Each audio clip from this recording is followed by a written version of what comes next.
María había construido su mundo alrededor de su familia durante 20 años.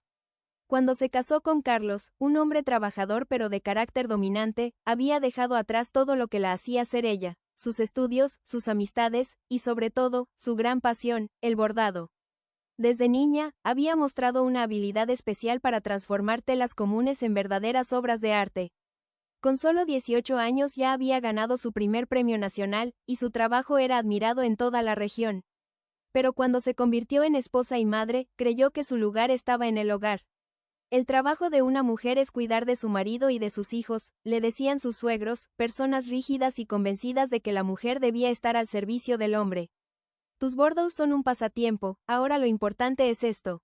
Y María lo creyó. Durante años, se dedicó a limpiar, cocinar, atender las necesidades de todos y estar presente en cada momento. Su talento quedó guardado en cajas, entre telas que nunca más tocó, mientras ella se desvanecía poco a poco en el papel de la buena esposa y la madre dedicada. Pero la felicidad que creía tener comenzó a agrietarse. Carlos se volvía distante, pasaba cada vez más tiempo fuera de casa, y sus suegros nunca la trataron bien. Le recordaban constantemente que no era de su misma clase social, que no había hecho una buena elección al casarse con su hijo, y que todo lo que tenía se lo debía a ellos. Los hijos, cuando fueron creciendo, también empezaron a adoptar esa actitud. Laura, la mayor, y Javier, el pequeño, aprendieron desde niños que su madre era alguien que se limitaba a cumplir órdenes, que no tenía opinión propia ni valor propio. Cuando hablaba, la interrumpían. Cuando quería expresar sus sentimientos, la tachaban de exagerada.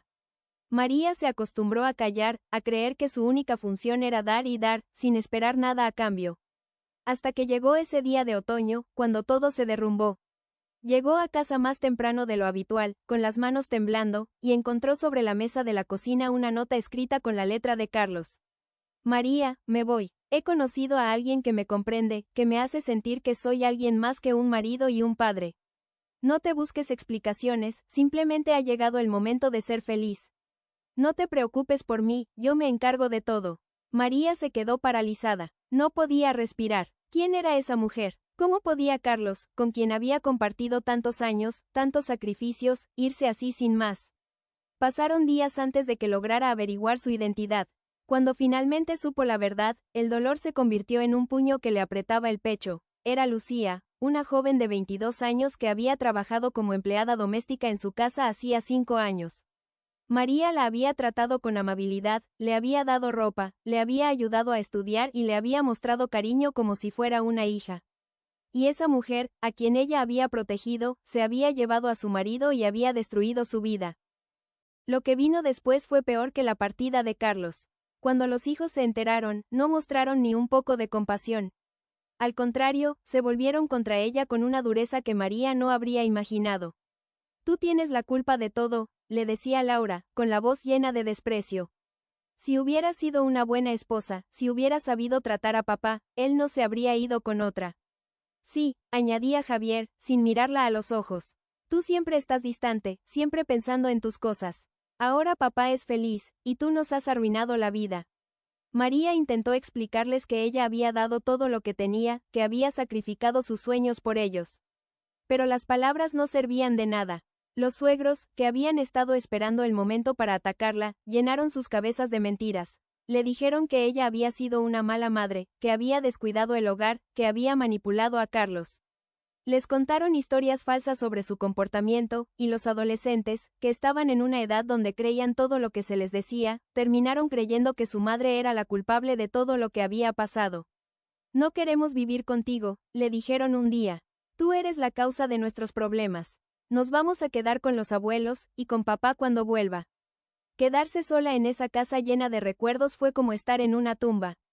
María miraba las habitaciones donde había criado a sus hijos, las telas que guardaba desde hacía años, los premios que había ganado cuando era joven y que ahora estaban olvidados en un rincón, y sentía que todo su esfuerzo no había servido para nada.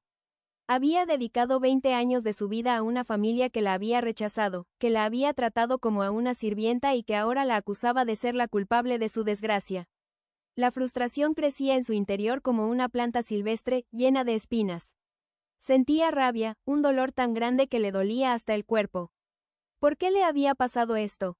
¿Por qué quienes más amaba la trataban así? Se sentía pequeña, invisible, como si no tuviera valor más allá de lo que podía dar a los demás. Un día, miró su reflejo en el espejo y no se reconoció. La mujer que veía era cansada, triste, sin luz en los ojos. Pero en ese mismo instante, algo cambió dentro de ella. Ya no quería seguir viviendo para los demás, ya no quería dar su vida a quienes solo sabían devolverle desprecio. Quería recuperar lo que era suyo, su tiempo, su libertad, su dignidad. Tomó la decisión, se separaría de ellos. Dejó la casa que había sido su hogar durante tantos años. Se llevó solo lo que le correspondía por derecho y se mudó a una pequeña casa en un pueblo tranquilo, lejos de todo. Era un lugar sencillo, pero lleno de luz, y por primera vez en mucho tiempo, María se sintió libre. Al principio, solo pasaba los días sentada cerca de la ventana, mirando cómo pasaba el tiempo. No tenía ganas de hacer nada. Pero una tarde, encontró entre sus cosas un paquete viejo, envuelto en papel amarillento. Lo abrió y vio sus telas, sus agujas, sus diseños, y el recuerdo volvió a ella, la sensación de que las manos se movían solas, de que cada puntada era una forma de expresar lo que sentía, de crear belleza desde la nada. Tuvo miedo al principio. ¿Y si ya no podía? ¿Y si su talento se había ido para siempre, junto con los años que había dedicado a los demás? Pero decidió probar. Tomó una tela blanca, eligió los hilos que más le gustaban y comenzó a bordar.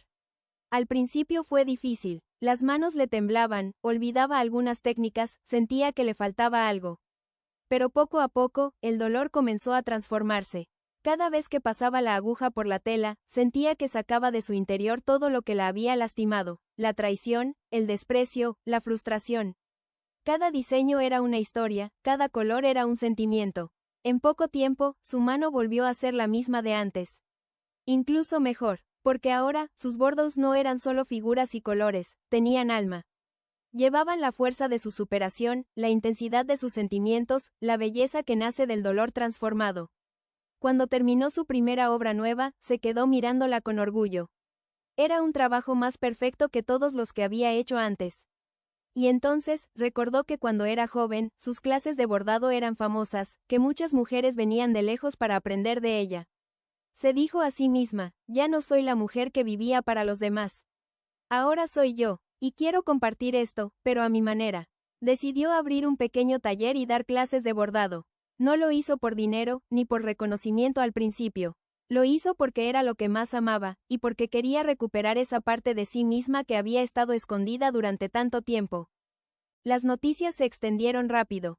Las mujeres del pueblo y de los pueblos vecinos comenzaron a llegar, atraídas por la reputación que María había tenido antes. Pero pronto, su nombre volvió a sonar en todo el país, como en los viejos tiempos. Sus clases eran diferentes a las de cualquier otro. No solo enseñaba a usar agujas y hilos. Les enseñaba a mirar con atención, a encontrar la belleza en lo pequeño, a transformar lo difícil en algo bello. Les decía, cada puntada es una decisión. Puedes hacerlo con rabia, con tristeza, con amor o con esperanza. Lo que pones en ello es lo que da valor a lo que creas. Sus obras fueron expuestas en galerías, ganaron premios nuevos y más importantes que los anteriores. La gente hablaba de ella como de una maestra excepcional, como de una artista que había vuelto para dejar huella. María vivía en su pequeño taller, rodeada de telas y colores, feliz y tranquila. Había recuperado su tiempo, su libertad y su identidad. Ya no necesitaba la aprobación de nadie, porque sabía quién era y qué valía. Mientras tanto, la vida de los que la habían lastimado no había sido fácil. Carlos y Lucía se dieron cuenta pronto de que no era tan fácil como parecía. La relación se volvió tensa, llena de discusiones y reproches. Los suegros, que habían apoyado la decisión de Carlos, comenzaron a sufrir por sus propios problemas económicos y familiares. Y los hijos, al crecer y madurar, comenzaron a ver las cosas con otros ojos. Laura y Javier empezaron a darse cuenta de lo que habían hecho. Recordaron cómo María siempre había estado ahí para ellos, cómo los había cuidado, cómo había sacrificado todo por ellos. Vieron que Carlos no era el hombre que decía ser, que Lucía solo les había traído problemas, y que los abuelos los habían llenado de mentiras. Sentían vergüenza, y también una profunda tristeza por haber tratado tan mal a la mujer que más los había amado. Un día, Carlos apareció en la puerta de la casa de María. Estaba demacrado, vestido de forma descuidada, con una mirada llena de arrepentimiento. María, dijo con voz temblorosa, he venido a pedirte perdón. Me equivoqué muchísimo. Te abandoné cuando más me necesitabas, te hice daño y fui culpable de que nuestros hijos te trataran mal. No pido que me aceptes de nuevo, solo quiero que sepas que lo siento, que te deseo lo mejor. Poco después, llegaron también los hijos. Ya eran adultos, con sus propias vidas, pero sus ojos mostraban la culpa y el dolor. Mamá, dijo Laura, con lágrimas en los ojos. Nos hemos dado cuenta de todo. Nos equivocamos mucho. Tú eres la única que nos ha amado de verdad, y nosotros te tratamos como si nada. Lo sentimos, de verdad. Javier añadió, te hemos perdido por nuestra culpa. Solo queremos que sepas que te queremos, y que esperamos que algún día nos perdones. María los miró con calma. No había ira en su mirada, ni rencor. Solo paz y una claridad que nadie más tenía. Sé lo que han venido a decir, respondió con voz suave pero firme. Gracias por venir, pero ya no soy la misma mujer que ustedes conocieron. Señaló hacia las ventanas, donde se veían los telares y las telas de colores que llenaban su taller. Ustedes creen que mi venganza sería hacerles daño, o que volvería con ustedes. Pero no es así. Mi venganza es esta, yo soy feliz. He recuperado mi vida, mi arte, mi libertad. Ustedes perdieron a alguien que los amaba sin condiciones, que habría hecho cualquier cosa por ustedes. Yo no perdí nada, recuperé todo lo que me pertenecía. Hizo una pausa, y sonrió por primera vez en mucho tiempo, una sonrisa que venía de lo más profundo de su ser. Si algún día quieren volver, pueden hacerlo. Pero no será como antes. Yo no viviré para nadie más. Ahora vivo para mí, y para lo que amo, el bordado, mis alumnos y mi paz. Eso es lo que más les duele, ¿verdad? Ver que yo estoy bien, que soy feliz, y que ustedes no pueden cambiar lo que hicieron. Con los años, María siguió viviendo en su pequeño taller. Sus clases seguían siendo muy solicitadas, sus obras eran admiradas en todo el país, y ella vivía rodeada de belleza y de personas que la respetaban y la valoraban por lo que era. A veces, Carlos y los hijos la visitaban. No volvieron a ser la familia que habían sido antes, pero había un nuevo respeto y cariño entre ellos. María los recibía con amabilidad, pero mantuvo sus límites. No quería volver a ser la mujer que daba todo y no recibía nada a cambio. Quería seguir siendo libre. Las telas seguían siendo su mundo. Cada obra que hacía contaba una historia. La historia de una mujer que había sufrido mucho, pero que había sabido transformar su dolor en arte, y su venganza en felicidad. Y así, María vivió muchos años más. Cuando llegó el momento de descansar, dejó un legado que era más grande que cualquier premio o reconocimiento. Enseñó que cuando alguien te lastima, no tienes que devolverle el mal. Lo mejor que puedes hacer es levantarte, recuperar tu vida y ser feliz.